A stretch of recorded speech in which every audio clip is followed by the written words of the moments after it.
I trusted my husband with my retirement fund because I trusted him with my life, and that trust was built over 42 years of shared routines, shared sacrifices, and the quiet belief that marriage meant protection, not exploitation. My name is Helen Morrison. I am 73 years old, and I have lived most of my adult life in Portland, Oregon, in a modest home we bought when our children were still young and the future felt predictable. I was never careless with money. Every dollar in my retirement account represented decades of work, skipped luxuries, and deliberate planning, because I believed that independence in old age was dignity. My husband knew this. He knew how carefully I tracked expenses, how seriously I took financial stability, and how deeply I feared becoming dependent on anyone. That is why I didn't question him when he said he wanted to handle things while I focused on my health. It started after I fell ill, not dramatically, but enough to slow me down. Doctor visits became frequent, my energy dropped, and I leaned on him more than I ever had before. He stepped into that role seamlessly, too seamlessly. He began talking about the retirement fund as if it were a shared tool, something flexible, something we could use strategically. He said he had an opportunity, something temporary, something smart. He framed it as protection, as foresight, as a way to make sure we would never struggle. He spoke confidently, calmly, using language designed to reassure rather than inform. I wanted to believe him. I needed to believe him. So when he said he needed access to the account to move money around briefly, I agreed without insisting on details, because trust, when it has been nurtured for decades, does not feel like a risk. What I didn't know, what I would not understand until much later, was that my husband wasn't investing our future. He was funding a second life. At first, the changes were subtle. Withdrawals explained away as market adjustments. Statements he said were delayed or confusing. Occasional defensiveness when I asked questions, followed by gentle reminders that stress wasn't good for my condition. He told me I was tired, that numbers were overwhelming, that he had everything under control. And because I loved him, because I was vulnerable, because I had never imagined betrayal wearing such a familiar face, I let it go. Months passed, and my health slowly improved, but my access to information did not.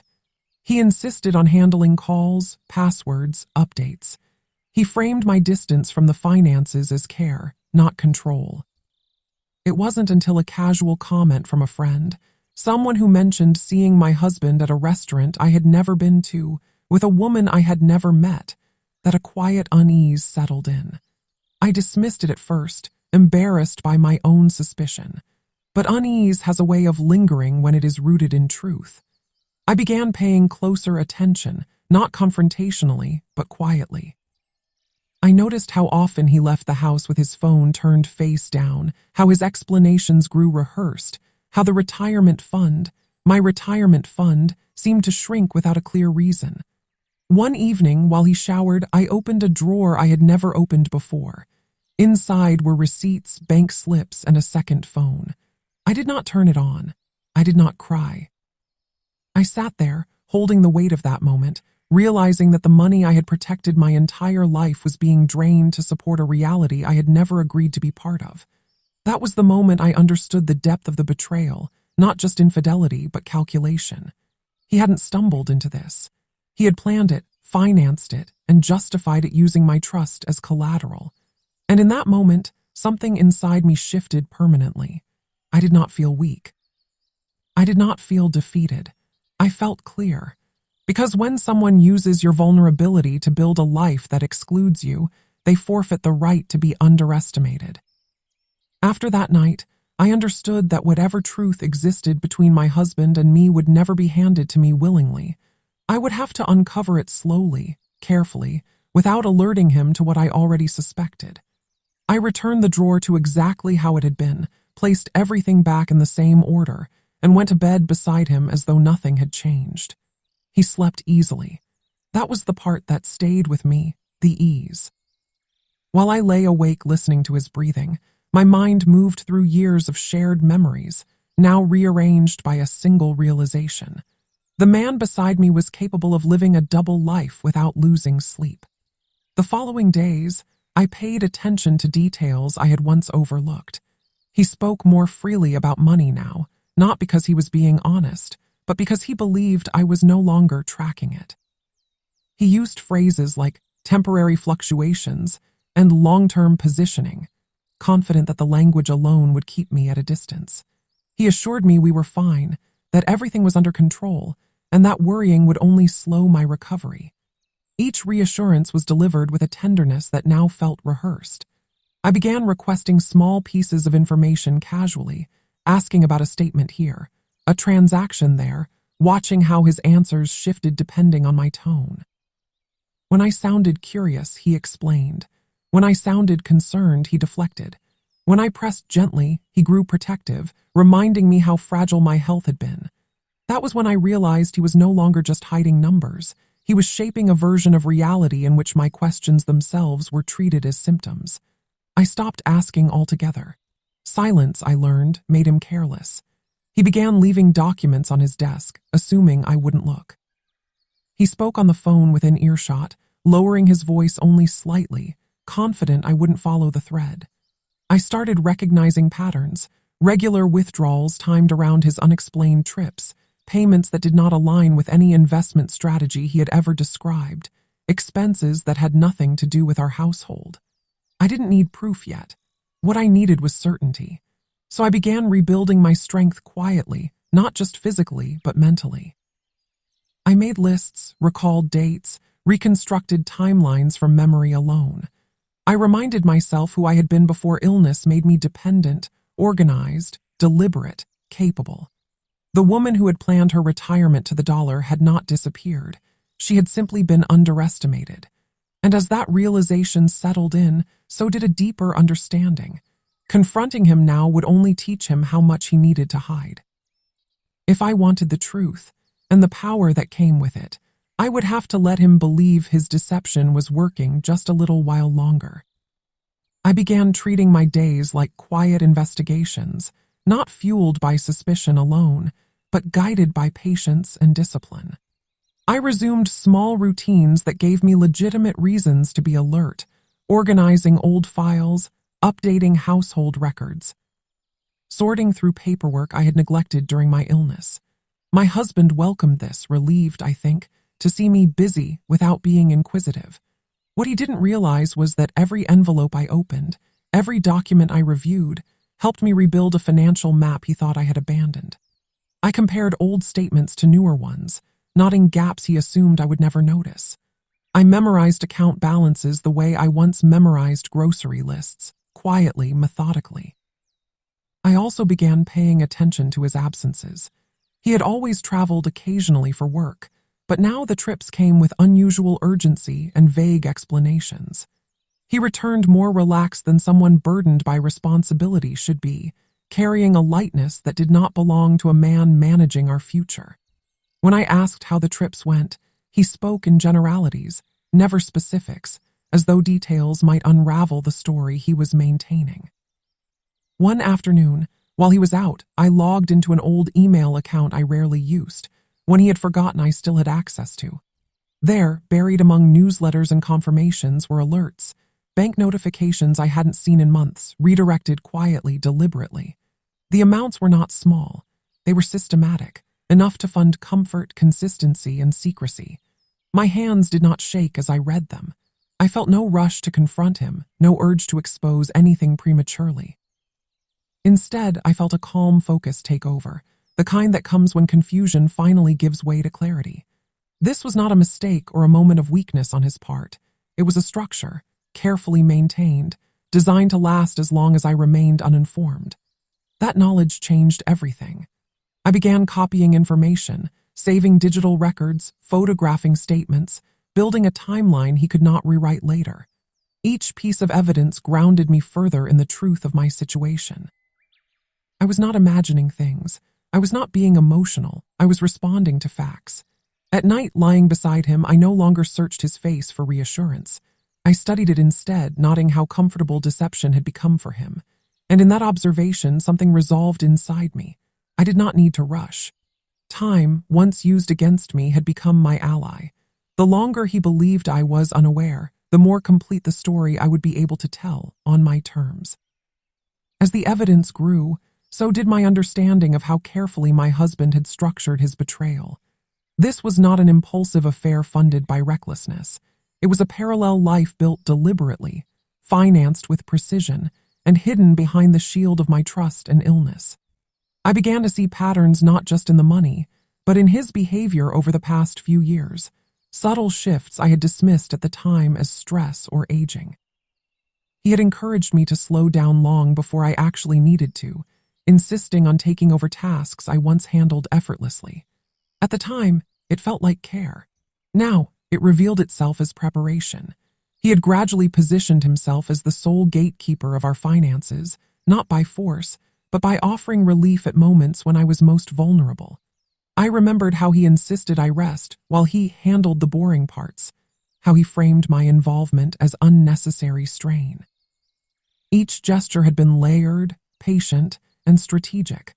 I realized that his greatest deception was not the second life itself, but the way he convinced me to step aside from my own authority. That realization cut deeper than any receipt or statement ever could. One afternoon, while he napped in his chair, I sat across the room pretending to read, watching him sleep with a strange detachment. This was the man I had defended in rooms where doubts were raised, the man I had trusted to protect me when my body faltered. And yet, he had used that exact moment, my weakness, as his opportunity. Instead of anger, I felt resolve settle in, calm and unwavering. I understood now that exposing him too soon would allow him to reframe, to minimize, to claim misunderstanding. He would lean on our shared history, on my health, on the idea that age clouds judgment. I would not give him that chance. Instead, I began planning quietly, thinking several steps ahead, considering not just what he had taken, but how he believed he would never be held accountable. I reached out to no one yet. I asked no questions that could raise suspicion. I continued playing the role he expected, grateful, trusting, relieved to be cared for. But beneath that surface, I was reclaiming ground inch by inch. Every night, as he slept soundly beside me, I reminded myself of a simple truth. The most dangerous lies are the ones built on familiarity, and the most effective reckonings are the ones no one sees coming. The moment I stopped seeing myself as betrayed and started seeing myself as informed was the moment the balance of power began to shift, quietly but decisively. I no longer moved through my days reacting to what my husband said or did. Instead, I observed with intention, noting how confidently he navigated a world he believed belonged entirely to him. He began speaking more openly about our future, about how lucky we were that he had taken initiative when I couldn't, weaving a story in which his control was framed as sacrifice. I let him tell it. I nodded when appropriate, thanked him when he reassured me, and allowed him to believe that gratitude had replaced curiosity. That belief made him careless. He stopped locking his study door. He left his laptop open when he stepped away.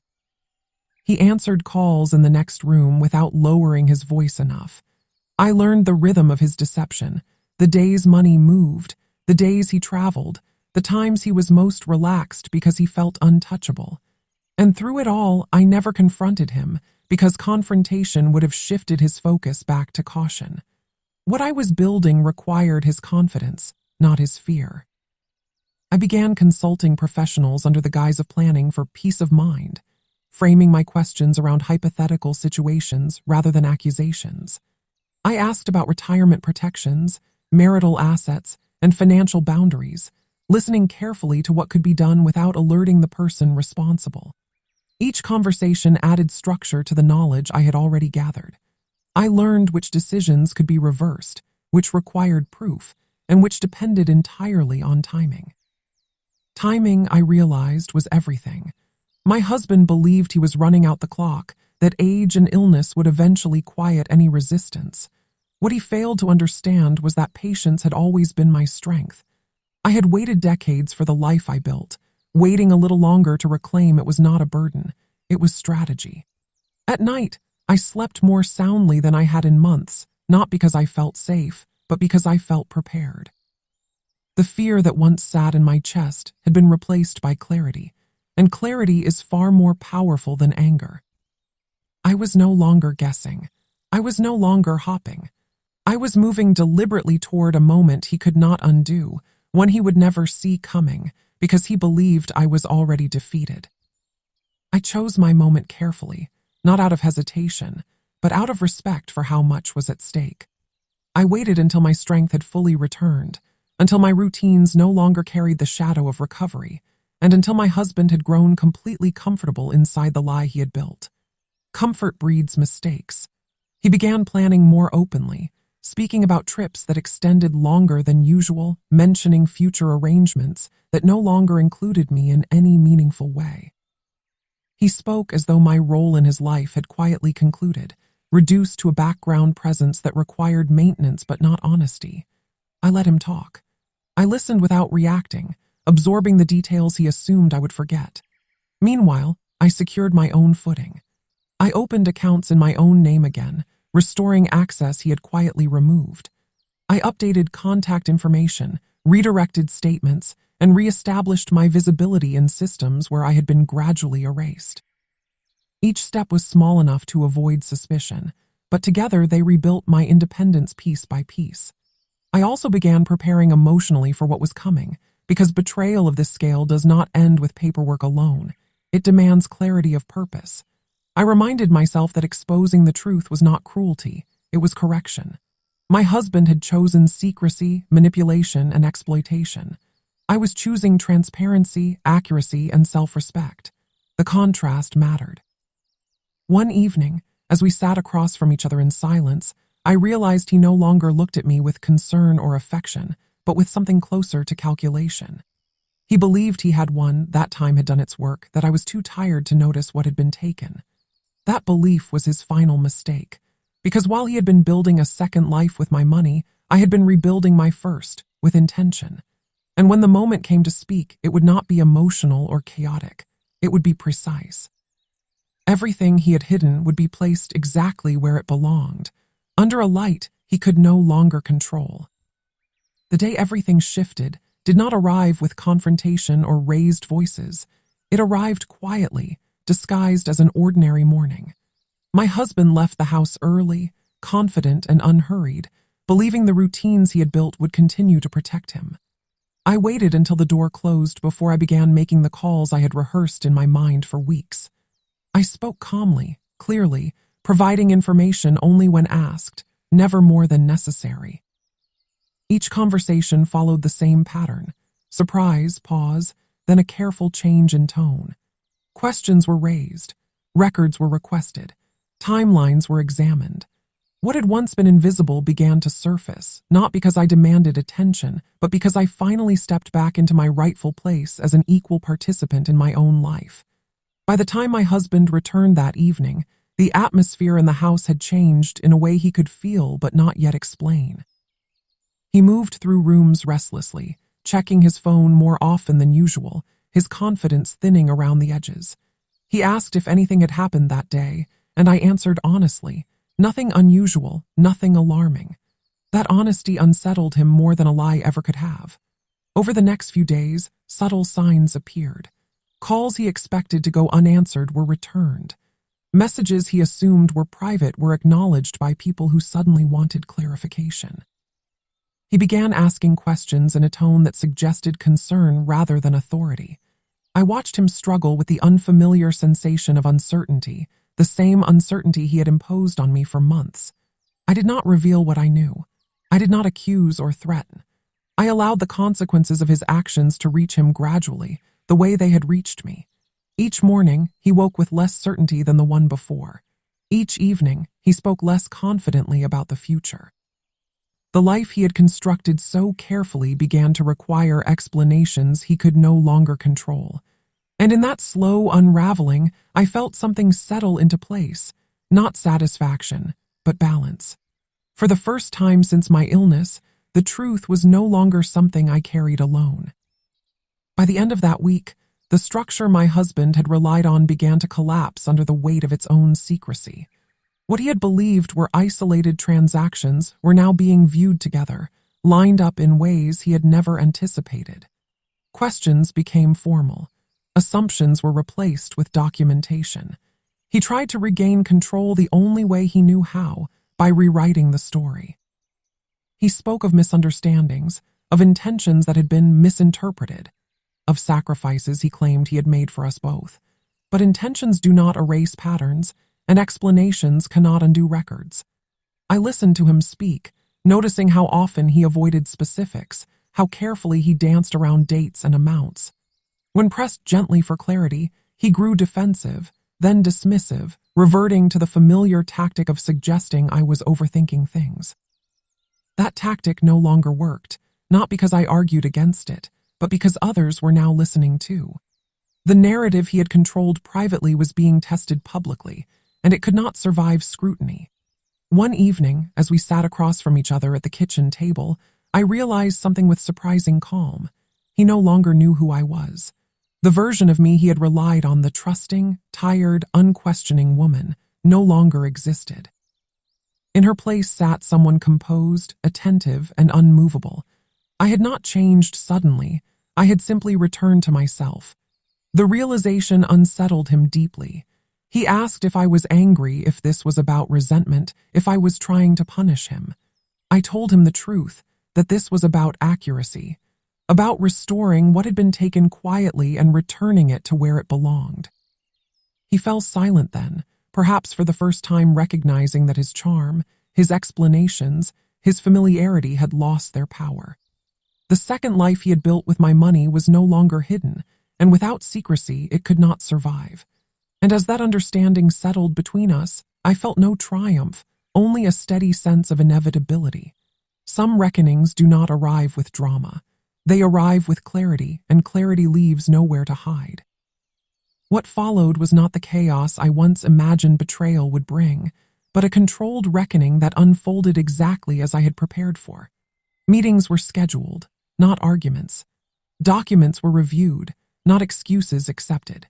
Each step moved forward with a quiet authority that my husband no longer possessed.